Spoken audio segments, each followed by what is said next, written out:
It was her smile that first won him over. When she shows her real smile from the heart smile, it makes him weak in the knees. That's what led him to realize that he loved her. Now, Amy was first attracted to Rick's ability to always put her at ease and make her comfortable enough to talk about everything without ever feeling that she's being judged. But it's your smile that always wins her heart, over again and again.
With all my heart, I hope that everything you ever want from life is the very least God gives you.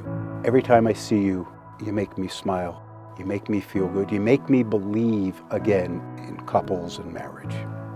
God bless you both.